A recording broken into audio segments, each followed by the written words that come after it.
here, and today we're making one of my top 5 favorite foods, macaroni and cheese. I love ooey gooey cheesy macaroni and cheese, but I did want to lighten things up a little bit for today, so I'm making a butternut squash macaroni and cheese.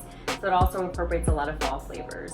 It smelled like Thanksgiving in here today. It was so delicious, and this macaroni and cheese is full of flavor. It does have fontina cheese in it, so you're not missing out on that, but it's just a little bit healthier because you get that creamy base from the butternut squash. So I hope that you enjoy this. Be sure to subscribe for more videos and comment below to let me know what you thought. So for the butternut squash macaroni and cheese, you're going to start with about 3 cups of butternut squash. If you can't find it pre-cut in the grocery store, I wanted to show you how to cut this because I feel like a lot of people are intimidated by it. So you just slice the ends off. I am only using the thinner part of this that doesn't have seeds, and then you go around and carefully slice off the thick skin part. Just make sure that you don't lose too much of the butternut squash when you do that.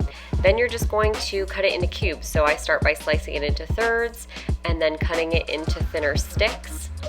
It is a hard kind of vegetable, so just be careful with your knife.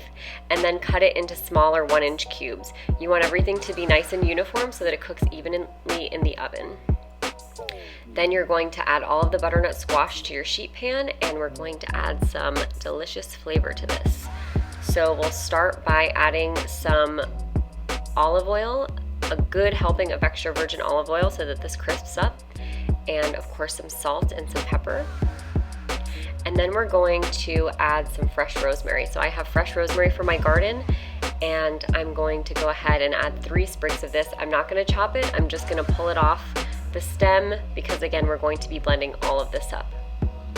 Next I'll add 3 whole smashed cloves of garlic, and then I'm going to add 3 sprigs of fresh thyme. Next we're going to add about a half of a sliced onion, and then pop all of this into a 400-degree oven for about 20 minutes or until the butternut squash is nice and soft and mashable. So now we're going to be blending all of this delicious mixture together. It totally smelled like Thanksgiving when I was making this. And we are going to give it a quick pulse.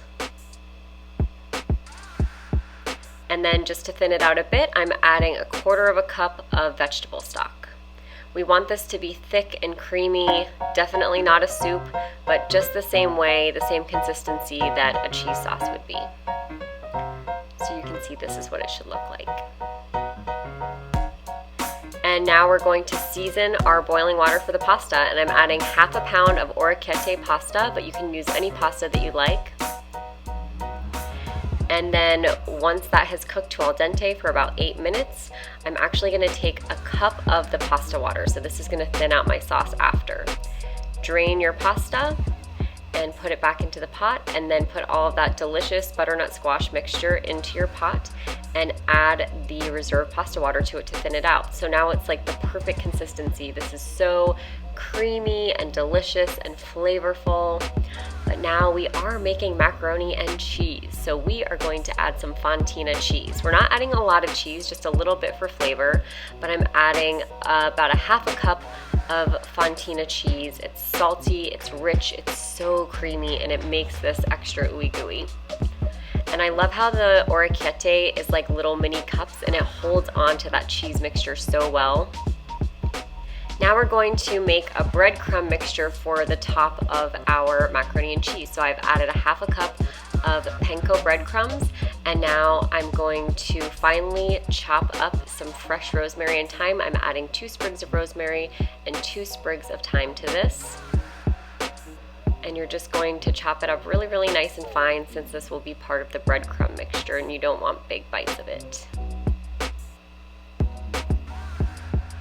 Add that to your breadcrumb mixture, and now we're going to season it with some salt and some pepper, and then we're going to add some roasted salted pumpkin seeds. This makes this dish so delicious and crunchy and adds a really nice fall earthiness. And then you're going to add just a drizzle of extra virgin olive oil, just enough to wet the panko breadcrumbs, but you don't want it to be, overly wet. And then we have our delicious breadcrumb topping for this macaroni and cheese. So once your breadcrumb topping is finished, you're gonna add that to the top of the macaroni and cheese in a casserole dish that's oven safe, and put your broiler on, because now we're going to broil this in the oven just enough to make sure that the breadcrumbs are crispy. It happens very, very fast, so maybe like 2 minutes. And there you have our delicious, ooey, gooey, but oh so healthy macaroni and cheese, full of fall flavors. I hope that you enjoy.